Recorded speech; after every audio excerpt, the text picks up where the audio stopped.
Buenos días y bienvenidos a mundodesconocido.es. Aquí estamos otra vez, como siempre.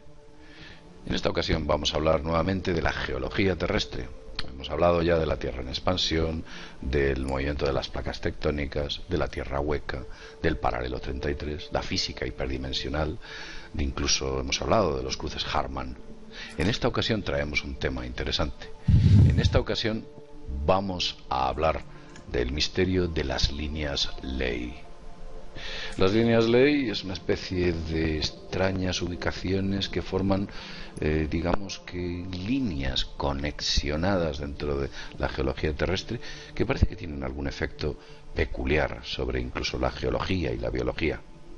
Para hablar de este tema, que, como no, pues tenemos a Vicente Fuentes. Hola Vicente, de nuevo con nosotros. Hola JL, un auténtico placer estar en Mundo Desconocido una vez más y para hablar de un tema que es fascinante como es el de este tema de las líneas Ley, esas misteriosas alineaciones de energía que se localizarían en vórtices magnéticos. ¿Dónde? Pues en los lugares más sagrados del mundo. Es fascinante JL porque resulta que encontramos en estas líneas Ley tanto círculos de piedras como monumentos megalíticos, iglesias y cementerios, construcciones que las antiguas civilizaciones sabían dónde tenían que, bueno, pues que diseñar y que construir, ¿no? Evidentemente, todo este tema, todo lo que hay alrededor, o todo lo que se encuentra en estas líneas Ley, están en base a un propósito que nos es a día de hoy desconocido, pero que sin duda las antiguas civilizaciones sabían perfectamente.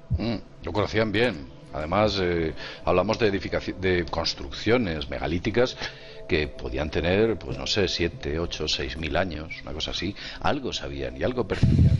Básicamente la línea Ley es que si cogéis un plano, un mapa de algún país o de alguna ubicación en concreto, y si traéis una línea entre dos sitios sagrados, veréis que entre esa línea del punto A y el punto B, entre ellas hay también edificaciones sagradas, ancestrales.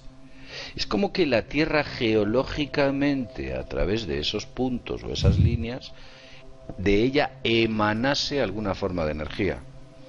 Pero esto parece ser que lo descubre un tipo hace muchos años, ¿no?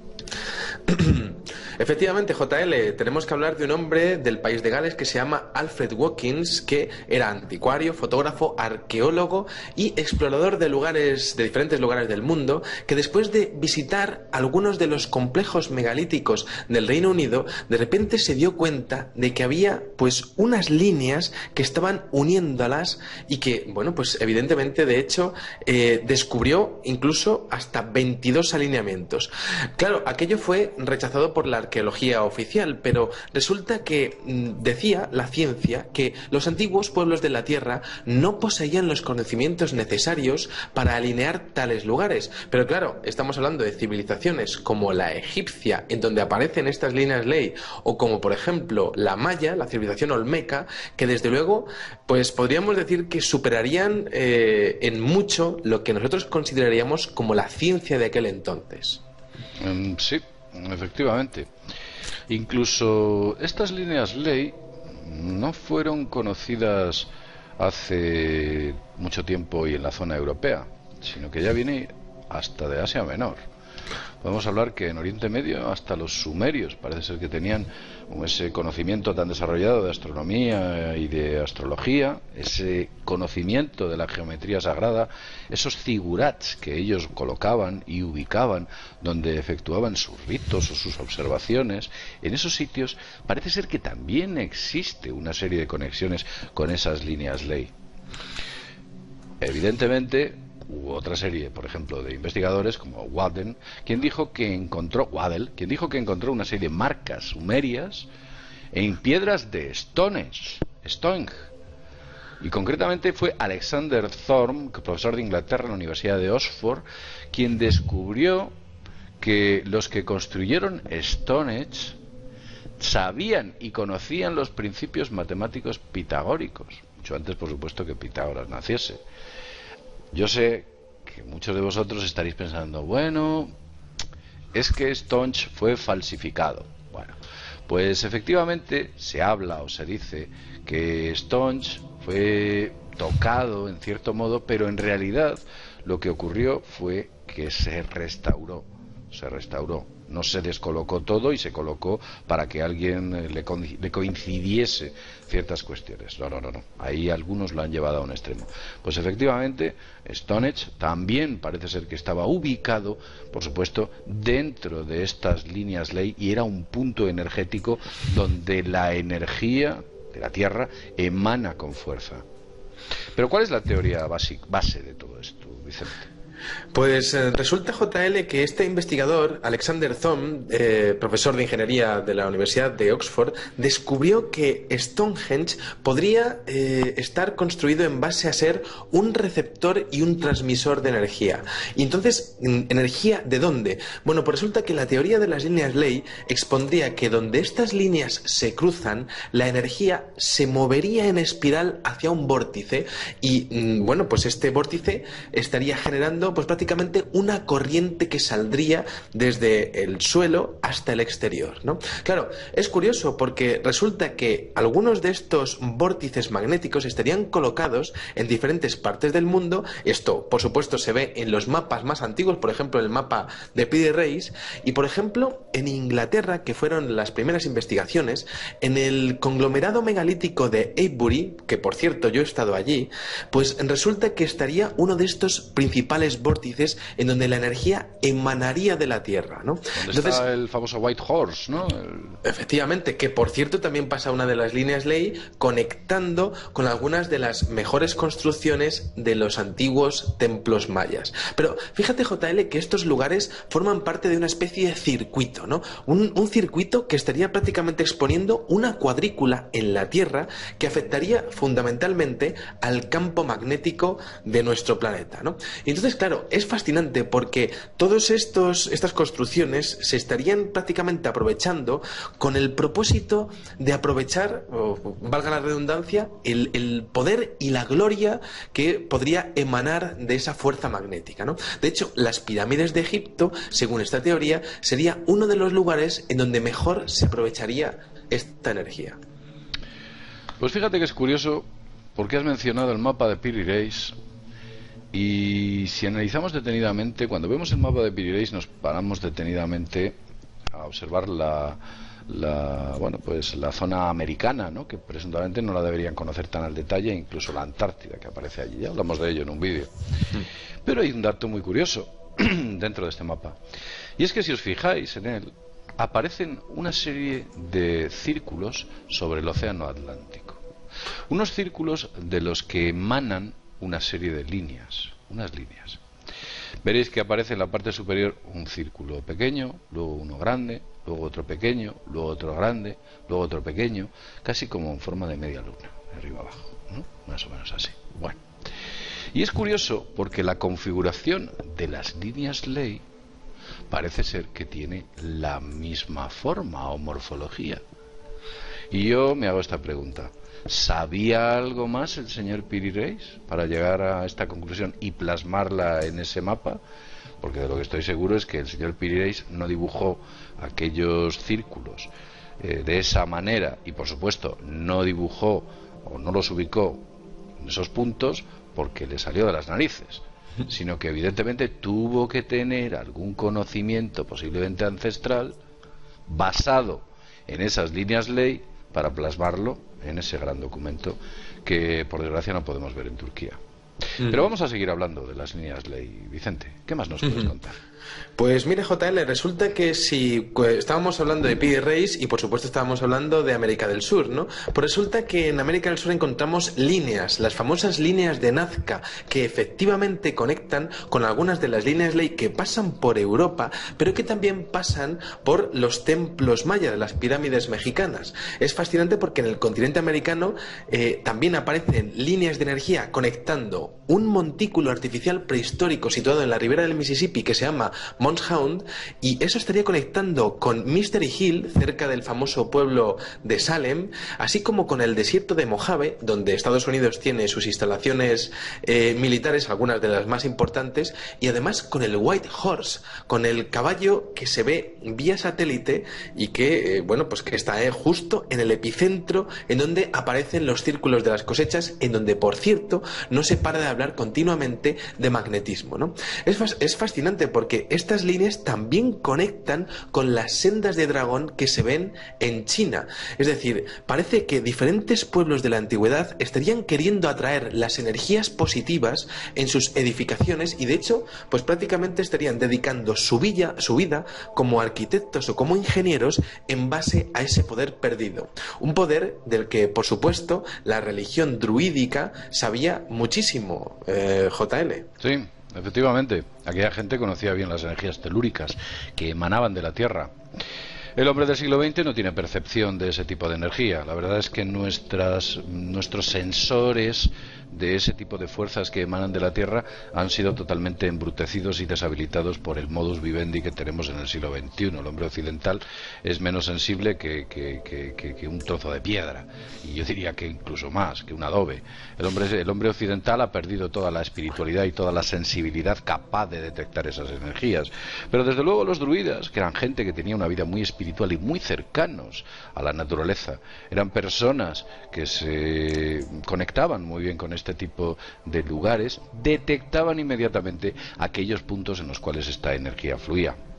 Es curioso porque, bueno, pues digamos que podemos hablar incluso del famoso experimento que lleva a cabo, más que experimento, lo que le ocurre a Greg Braden cuando en Estados Unidos, durante una larga sequía que hubo en el estado de Texas, bueno, pues uno de sus amigos, un amigo de Greg, que pertenecía a una tribu mesoamericana, una tribu norteamericana, no sé si los navajos o los Hopi, una tribu de este tipo, o los Cheyenne.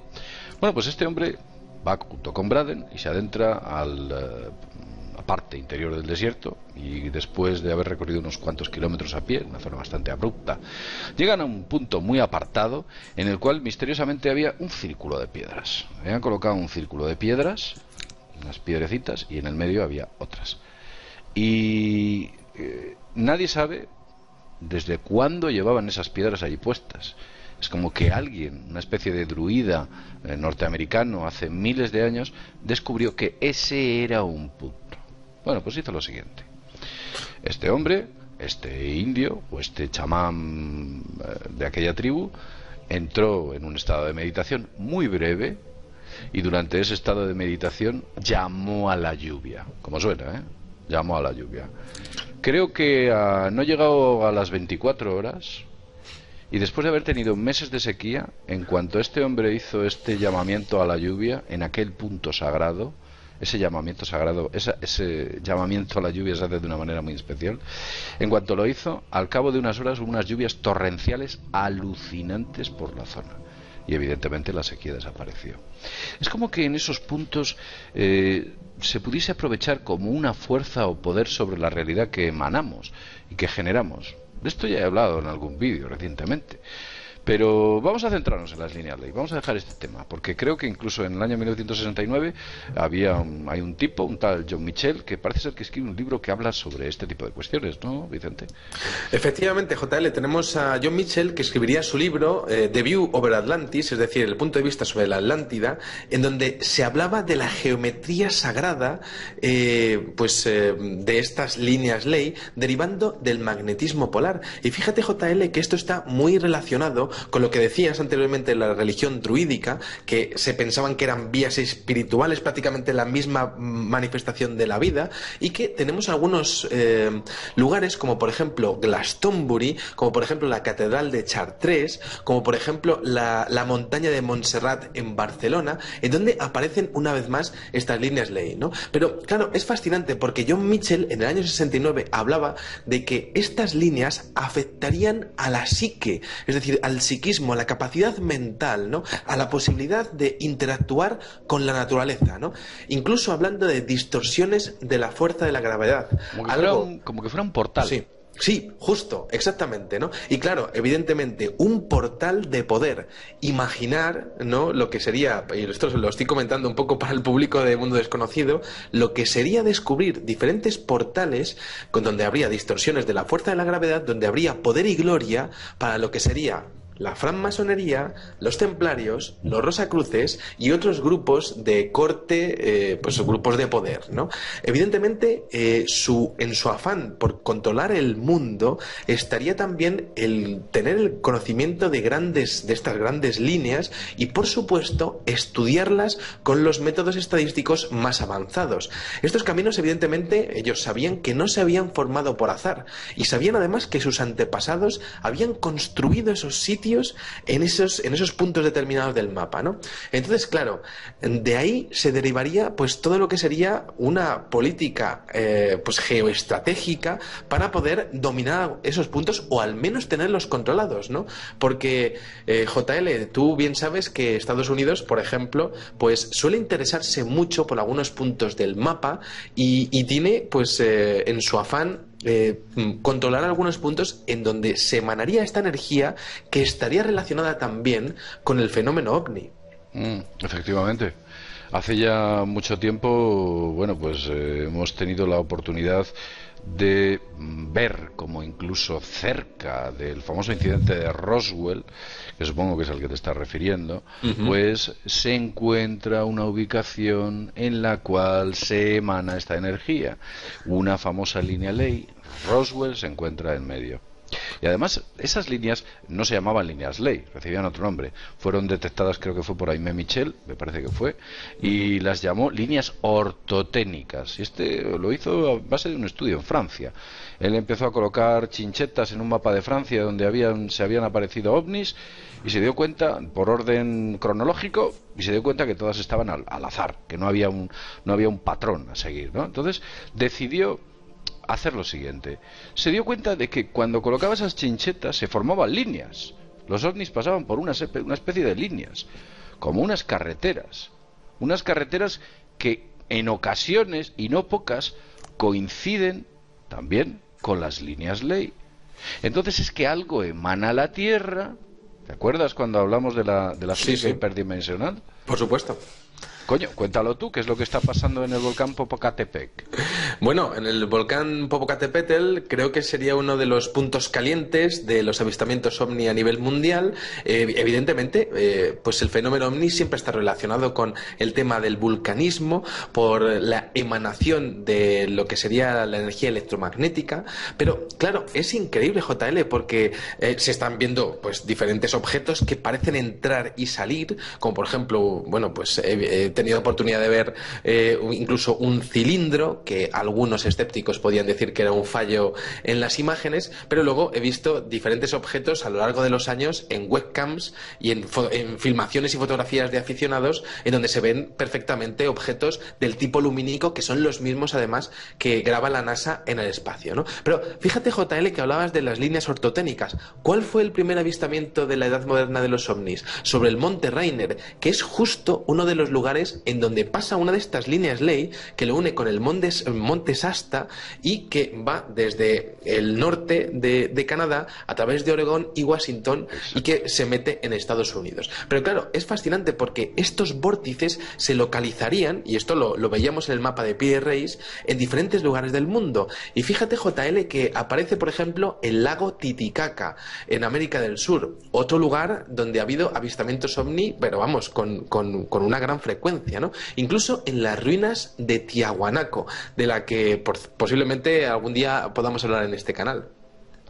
Pues sí, es una especie de maravilla construida dentro de un punto Ley, y claro, lo hicieron ahí porque todo aquel poder que canalizaban les permitía operar en su favor.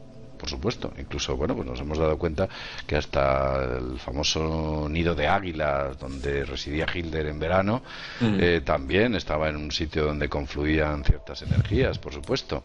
Hay un montón de vórtices, incluso hay algunos que se encuentran en Uluru, Taka, Tuya, en estos lugares situados al norte de Australia, parece que constituyen un vórtice importante e incluso se encuentra una serie de monolitos, uno de color rojo bastante conocido, en el Takatuka, es donde este monolito parece que se está situado, y creo que tiene unas dimensiones absolutamente colosales. Más que un monolito, es como una especie de piedras masivamente colocadas, pero lo han hecho de una manera tremenda, con la cual tratan nuevamente de identificar que ese era un lugar de poder, y vemos una pauta común. Nos estamos dando cuenta que independientemente de que haya océanos por del en medio, independientemente de que hayan pasado miles de años, independientemente de la ubicación geográfica, todas las culturas y civilizaciones se centraban mucho en marcar esos puntos ley. Efectivamente, Sí, JL. Continúa. Sí. Efectivamente, porque además, por ejemplo, la ciudad de Cuzco y Machu Picchu también están en una de estas líneas ley. La Ayers Rock, la famosa roca gigantesca que está en Australia, también pasa por uno de estos líneas ley. Lugares sagrados continuamente, ¿no? Glastonbury en Inglaterra, Avebury, como decíamos, aquel conglomerado de monolitos. Por supuesto, la gran pirámide de Keops, el gran misterio de la antigüedad. Pero es que fíjate, JL, que también el monte Sinaí y el monte de los Olivos, tan importantes para la historia de la humanidad por todos los acontecimientos que se dicen haber pasado allí, pues evidentemente también tienen un punto en donde que está situado en una línea ley, ¿no? Entonces es increíble porque estamos hablando, por tanto, de un conocimiento de que la Tierra prácticamente tendría su propio sistema nervioso a nivel energético, sus propias arterias de circulación, y habría gente en el pasado que lo habría podido localizar perfectamente. Lo fascinante es que habrían dedicado su vida a conservar ese conocimiento, y que de hecho, pues que aquello trascendiese para que a día de hoy pues también pudiese ser disfrutado ese poder, ¿no? Quizá solamente para sus familias, las familias de los constructores, ¿no? Pero fíjate, JL, una cosa que es interesantísima, que es que, por ejemplo, en el régimen nazi, Adolf Hitler, por ejemplo, pues estaba obsesionado por conocer más detalles sobre todo esto. Evidentemente Hitler estaba loco por el ocultismo, pero sin ninguna duda él sabía perfectamente que había corrientes, por ejemplo, en Asia, como por ejemplo el Feng Shui, que se basaba en la construcción de diferentes lugares, o sea, diferentes construcciones en diferentes lugares en donde podría emanar la energía de la mejor manera, ¿no? Sí, es una antigua tradición. En Japón se lleva bastante a rajatabla. Creo que el que es hacendado y quiere construir una casa normalmente llama a un maestro de Feng Shui para decirle si la ubicación elegida por esa persona es correcta para esa casa. ¿Por qué? Porque si no es la correcta puede tener muchos problemas. ¿Por qué? Porque emana. Y además lo estuvimos hablando antes, Vicente, si nos damos cuenta, estas líneas ley parece que todas confluyen hacia las montañas, parece que confluyen hacia esos puntos. Y si tuvimos la oportunidad o sabemos que, por ejemplo, los cruces Harman son capaces de abrir una grieta en un tabique, por supuesto, las líneas ley, que son mucho más poderosas, son capaces de elevar montañas y están ubicadas sobre fallas, y la ubicación de esas fallas no puede ser casual, obedece a la ubicación de esas líneas ley. En muchas ocasiones observamos el Google Earth y cuando estamos viendo, por ejemplo, el océano, vemos unas extrañas líneas que parece que nos dan a entender que unas líneas de fallas, no otro tipo de líneas de corradar, no, hablo de líneas de fallas, que parece que nos dan a entender que efectivamente esas fracturas obedecen a fuerzas energéticas que emanan de la Tierra. No es casual que la Tierra, cuando esté fracturándose, lo haga tan linealmente, que parece que ha cogido una escuadra y un cartabón para poder realizar esa fractura. Entonces, ¿qué es como que de ahí emanase? Pero bueno, si quieres, podemos hablar ya un poco de manera concluyente sobre este tipo de tema, Vicente. Sí, por supuesto, JL, porque resulta que vemos en Avebury, que sería uno de los vórtices más importantes de este tema, y claro, es fascinante observar las declaraciones y las investigaciones del señor Richard Hoagland, porque resulta que en Marte tenemos una serie de anomalías que están en la región de Cidonia, y resulta que Richard Hoagland puso el mapa de Cidonia y el mapa de Avebury, en donde, volvemos a repetir, aparece continuamente y es el foco principal de los círculos de las cosechas, pues si los superponemos encontramos que tienen unas líneas que son totalmente idénticas, ¿no? Y entonces, claro, tenemos que hablar de que tiene que haber algún tipo de conocimiento detrás de todo esto. Máxime cuando, si empezamos a tirar ángulos y flechas en la zona de Cidonia, nos encontramos con que está la razón áurea, con que está el número pi, y donde están, por ejemplo, senos, cosenos, tangentes, arcosenos, arcocosenos, arcotangentes, en base a la razón áurea y al número pi, pi medios, pi tercios, pi cuartos. Es decir, parece que los mismos constructores que erigieron aquella posible ciudad ya abandonada desde hace miles de años, posiblemente por la erosión que se ve en las fotografías de la NASA, fueron los mismos que erigieron y quizá los mismos que aprovecharon la energía de Eiburi para hacer su conglomerado megalítico, ¿no? Entonces, a mí me parece esto fascinante porque estaríamos hablando de esa física hiperdimensional, una vez más, en dos planetas diferentes, con líneas absolutamente idénticas y que estarían marcando dos lugares de poder en donde diferentes civilizaciones, o quizá la misma, pues habrían erigido sus construcciones más importantes. Sí, la verdad es que nos parece demasiado casual. Richard Hoagland hizo ahí un gran trabajo. Yo he tenido ocasión de ver el estudio del que estás comentando.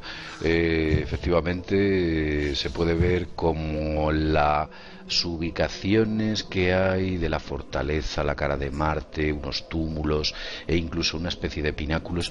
Todo obedece a una ubicación perfectamente planificada, porque los grados, las distancias y lo que has dicho tú, incluso podemos encontrar dentro los números áureos, etcétera. Eso no lo hace la naturaleza de manera casual. Hay una mano artificial que ha ejecutado la operación de construir en esos puntos, por las mismas circunstancias por las cuales en la Tierra se hizo de la misma manera. Tal vez los mismos, pues no lo sabemos. Lo cierto es que las construcciones, si las de la Tierra son milenarias, las de Marte tienen que ser absolutamente milenarias, porque las arenas del desierto puede que hayan cubierto una inmensa ciudad que se encuentra concretamente en aquella región. Vicente, un tema interesantísimo, la verdad. Aprendemos cada día más de todo este tipo de geología, lo que nos muestra el planeta Tierra, y desde luego recuperamos aquel conocimiento sagrado que tenían los antiguos. Y es una pena que el racionalismo y otro tipo y esta vida occidental que llevamos tan rápida y frenética ha borrado como una goma de borrar este conocimiento sagrado, que es importantísimo para nosotros si se llevase correctamente a la práctica. Vicente, no sé si tienes algo más que añadir. Sí, pues para añadir a tus últimas palabras, comentar que evidentemente la francmasonería, como decíamos anteriormente, los grupos de poder se han intentado adueñar de todos estos conocimientos y evidentemente han propuesto un único sistema de creencias en donde todo esto pues son cosas de chamanes o son cosas del ocultismo, de la parapsicología, pero resulta que los pueblos más importantes de la Tierra, pueblos que eran capaces de hacer maravillas como la pirámide de Keops, pues resulta que basaban prácticamente sus matemáticas y su arquitectura y su ingeniería avanzadísima en este tipo de saberes, ¿no? Y claro, es fascinante porque eliminar todo este saber antiguo y proponer uno nuevo dominado por ellos es una manera de no recordar quiénes somos y nuestro papel en el planeta Tierra, ¿no? Y a mí me parece una pena que todo eso se haya perdido y gracias a Dios, bueno, pues podemos investigar esto a día de hoy y honrar pues todo ese conocimiento, ¿no? Bueno, veo por mí nada más. Para mí ha sido un auténtico placer hacer este videoprograma. Muchas gracias. Muy bien, Vicente, pues nada, efectivamente, como tú bien has dicho, algo conocen las órdenes de masonería a sus más altos niveles, por supuesto, porque las ubicaciones, incluso de importantes ciudades que tú has comentado, no han sido elegidas al azar. No han sido elegidas al azar. Obedece a un interés muy posible, a un interés de ese conocimiento sagrado que tienen, y en esas ubicaciones quizás las están utilizando para sus propios propósitos. No sabemos si buenos o tal vez no tan buenos, pero vamos a dejarlo ahí.